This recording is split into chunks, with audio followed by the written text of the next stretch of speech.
building blocks, which is sponsored by ZK Sync, Orchid, and Arcadia. Hi, thank you everyone. So, in my presentation, I will mainly focus and share thoughts and share the concept of EIP7265. And later on, maybe as a side note, I will mention a little bit something about what I'm working on with TurboShell. So, who of you heard of circuit breakers, maybe from traditional markets, maybe from TradFi? Yeah, oh, great. This will make it easier for you to explain. For everyone else, circuit breakers are basically in traditional finance a concept that under very not normal market conditions, the activity, trading activity will be stopped. And this analogy we're taking over with EIP7265 to Web3. Why do we do that? One second. Maybe I need to click here.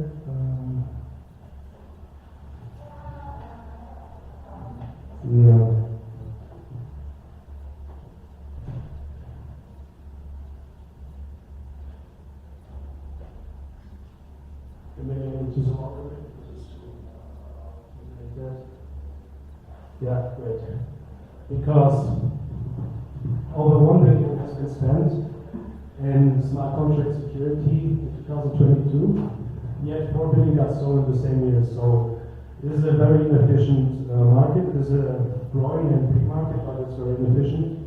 Basically, for every dollar spent, $4 got stolen. This makes it obvious that current methods are not enough. And therefore, we try to add a more proactive measure of security to the current stack of opportunities, or like current possibilities you can do. So what security currently looks like is you do an internal code review, do all the best before you go into an audit, then you pay for an audit. Eventually when you go into production, you have your fingers crossed because you don't have proactive measures. But the only thing you can do is then have a bug bounty program, but as experience and history taught us, the incentives are very outlined against bug bounties, and not everyone is in for the beliefs. So many people are not white hackers and going to do harm. Therefore, EIP7265 tries to bring in a proactive measure for protocols having post-deployment, in-deployment, in production, measures to be taken once those certain conditions are hit. And how do we do that?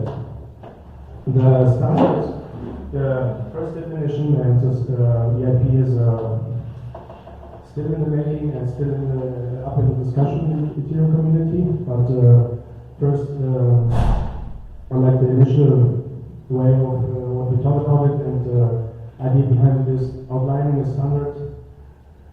standardized way of how to basically track certain parameters. Oh, that's in the wrong order. We skip this slide, I think.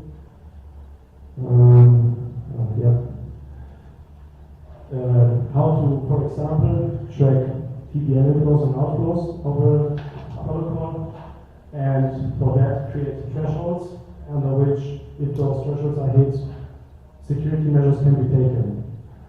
However, it's not just TPL inflows and outflows, it's just the most demonstrative example. Any arbitrary number, any parameter can be tracked inside the smart contract, and this all happens on the smart contract level. Basically, it's a wrapper on the smart contract to track the TPL inflow and outflow in this example, and if a certain threshold is reached, trigger the circuit breaker to then take certain security actions. So this can be of what we've thought of now, but it can be basically anything. Pausing the protocol, blocking the transaction, freezing the funds, shorting the fund withdrawal, and even triggering a governance proposal and freezing the funds to then decide what to do with the funds. And the nice thing is that it's really happening all online, and it really does not execute the transaction once it is identified as maybe unintended by the measurement of the parameters. How this looks like is, or like one of the concepts without going too deep, we have the minimum liquidity retained in basis points and the tick length. So basically we have this, the threshold, and always given over a certain time period that we measure.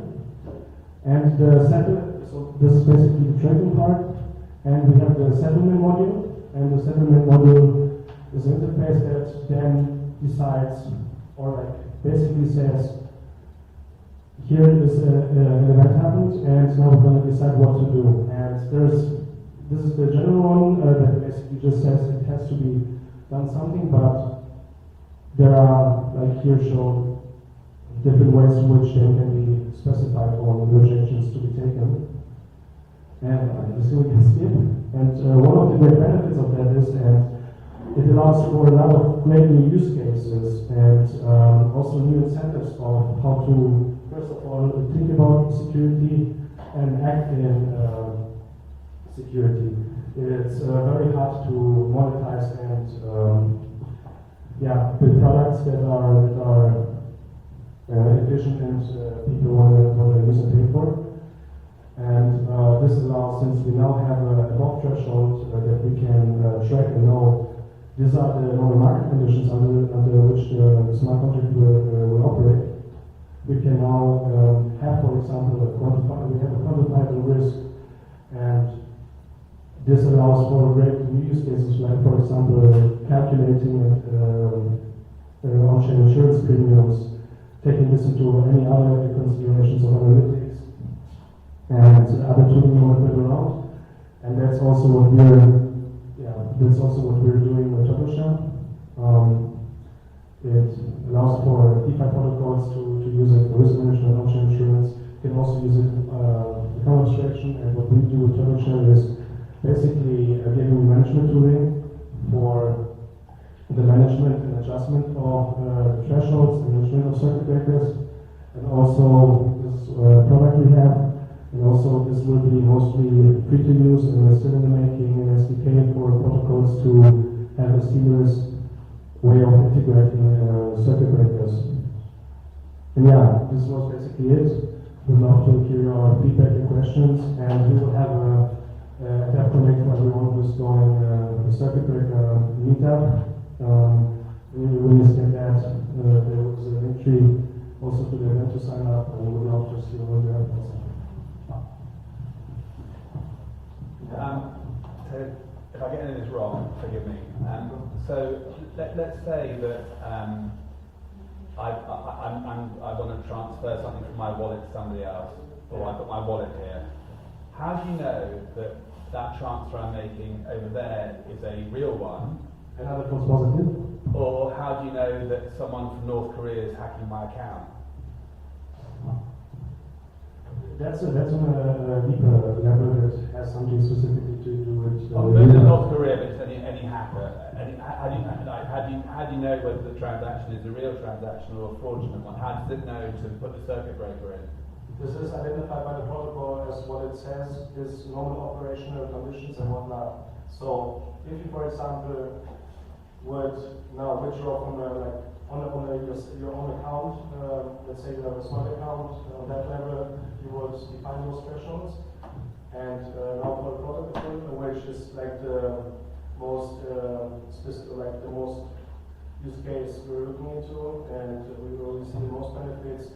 It would be clearly defining thresholds. Let's say you have an operational range of which outflows and inflows you have, or in which conditions you are operating, which are normal, not just. This can also go very, very, very deep. For example, Aave has also something they call flip switches, where under which specific economic conditions they say this is where we want post protocol. And given that, it would be like there would be no way to say, okay, this is effectively not for me also. But what we can say is it's more specific on-chain conditions, like there's a outflow. There's an outflow on the smart contract that it's not as fast as threshold. It would not go through. And this is basically. I think it's a bit like if I think about it in TradFi, right? I've got a bank account with, let's say, $100,000 in it. If someone tries to move like 9999, 9,999, the bank doesn't have to do a fraudulent. It has to write a report every $10,000 for any transaction over that. But if someone, and normally my transactions are like $100. So you're saying if somebody tried to do like a $10,000 one, the bank might go, hang on, this is not normal. You're saying the system would do the same, right? Is that right?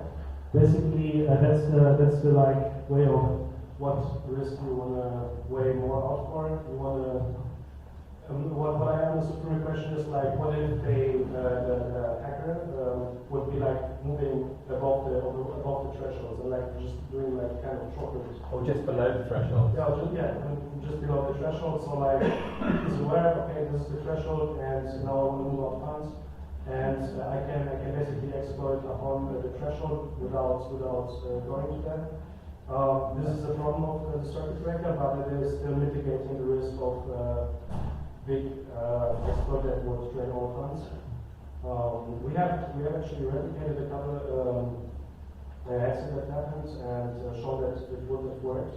And also, with the chocolate exploit, it would have bypassed. That's something I think, since you can calculate more accurately that risk and know this in a specific range, you could build products around it, and this opens new incentives and new opportunities for people to insure against that. But yeah, this can happen. It's just rather you want to take that, bite in that with the apple than have your wake up in your portfolio once a month. Are you working with any custodians at all, like Kamanu or Zolia or any of these guys? No. Because those would be natural customers of yours, I would have thought. We are open to talk with anyone. Not to talk yet to custodians. Yeah. Isn't it the type of, looking at it from another angle, isn't it the type of sensory? Anyone familiar? Accessibility, sure. Sorry. Sorry. I mean, looking at it from your angle, isn't it kind of censoring the transaction? Yeah, basically yes, yeah. It looks at the transaction is bypassing the thresholds or not, or is fair under those conditions that are identified as right or not, and if not, then if those thresholds are passed, then basically here you have so we have the minimum liquidity retained in basis points in the tick time. So basically the threshold in a given time period, you would, let's say, not more than 10% of my liquidity is allowed to be withdrawn within 1 hour. If that would be bypassed, and that's the sort of censoring, we will not go through. And this is kind of open source, right? It's open source, yeah. So the hacker also can exploit if stays below the threshold, yes, he can also see. But I think that's very beautiful because he knows he cannot exploit it all. Maybe it's not, maybe it's below a point where he's still incentivized to put all the work in trying to find an exploit. So the circuit breaker's logic, where that would be on the smart contract?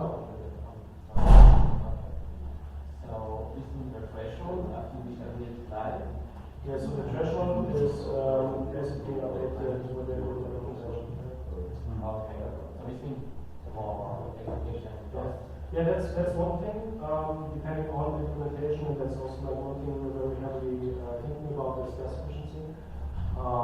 We try to in our what was the ideal scenario would be it's just like all within without use of any Oracle or any other external prices or any external feeds you want to check against.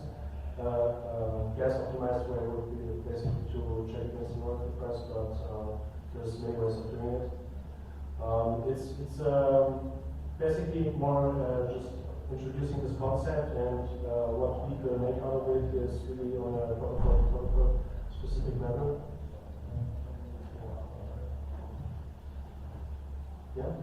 Does it work only for Ethereum or for any EVM? It's any EVM, it's any EVM chain. It's very, very, let's say, universal.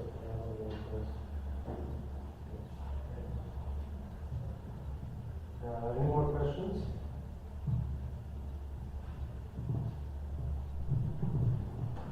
No? We'll just try to make that a little more time in case you wanna scan the QR code. And yeah, thank you very much. And I hope when you think about security or you're running a protocol or working with somewhere, you can consider and give it a thought and see this as an option of going, not having just things cross the production. Thank you.